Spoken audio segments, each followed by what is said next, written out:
चाचा तुमरो न्योता न्योता हो, दादा चाचा रे तुमरो न्योता न्योता रे।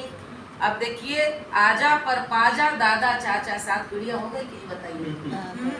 7 पीढ़ियां पूरी हो गई। फिर भूइया भवानी यानी भूदेवी, जहाँ की भी आप है, पहले तो भूमि। भूइया भवानी पाटन की देवी, बिजलेश्वरी माता काली माई रे, दीवार बाबा तुमरो न्योता न्योता रे।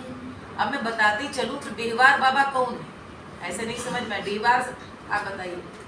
डीहवार बाबा जो इष्ट देवता होते हैं, सब एक सारे जाति में होता है, तो हम लोग क्या है, डीहवार बाबा होता है। और वृक्ष जो होता है ना, उन पीपल का, बरगद का, उनको जाते हैं और पूजते हैं, विवाह के समय में पूजते हैं, उसके चक्कर लगाते हैं, तभी विवाह आगे बढ़ता है। और कौन बताएगा डीहवार बाबा? बाबा जो गांव की सीमा होती है वहाँ पे रहते हैं और यही मुख्य माने जाते हैं, वो गांव के रक्षक माने जाते हैं। जो स्त्री पिक्चर में देखा हाँ, मैं आपको आपकी भाषा में समझा रही हूँ, वही कॉन्सेप्ट है। स्त्री में किले के बाहर जो रह रही है, पूरे गांव में क्या कहता है, मैं रक्षा कर। आपने वही लाइन बोली अभी कि वो रक्षक होते हैं।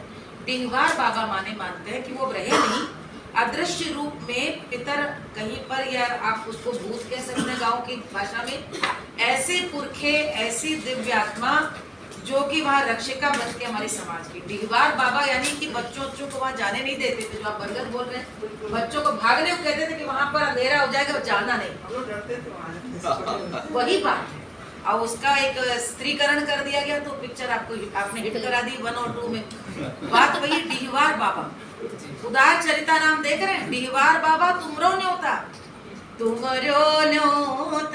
रे, विंध्याचल माई तुमरो न्योता न्योता रे, घर की देवी जो कुल देवी हुई, सायर भवानी तुमरो न्योता रे, सांप गोजर बिच्छू किच्ची तुमरो न्योता रे। सांप गोजर बिच्छू किच्ची वो भी आसपास जो हो, तुम्हारा भी न्योता है। पक्के मकान नहीं थे, वो सब तो साथ रहते थे, साथ ही रहते थे, तो उनका भी न्योता है कि मंगल समझ करके आए, नहीं की डर से। खपरेल के घर होते तो खपरेल में रहा करते थे साथ। हमारे यहाँ मिर्जापुर में खपरेल के घर थे, तो कितनी बार माँ रोटी बेल रही पट्ट से गोद दी। तो ये हम लोग, ये आजकल हम प्रकृति से दूरी है, पक्के मकानों ने कर दी, वरना सांप से हम लोग डरते नहीं थे, सांप साथ साथ रहा करते थे। तो सांप गोजर बिच्छू किच्ची तुमरो न्योता। उसके बाद आंधी पानी लड़ाई झगड़ा तुमरो न्योता रे, धीमी ढींगा तुमरो न्योता रे। आंधी पानी लड़ाई झगड़ा जो है तुम्हारा भी न्योता है। इस मंगल कार्य में तुम भी आओ। लोग बुलाते नहीं, दूर भगाते, ये कह रहे तुम आओ, तुम्हारे बिना मंगल कहाँ पूर्ण।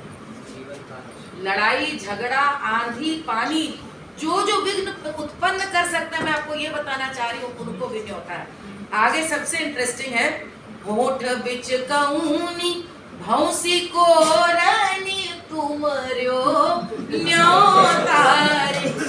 जिन्हें आकर के प्रपंच करना है, जिन्हें आकर के कला पैदा करनी है, जिन्हें आकर भी अप्रसन्न रहना है, होठ बिच कऊनी। जमाई उतना भी नहीं सुंदर जैसे पता उतना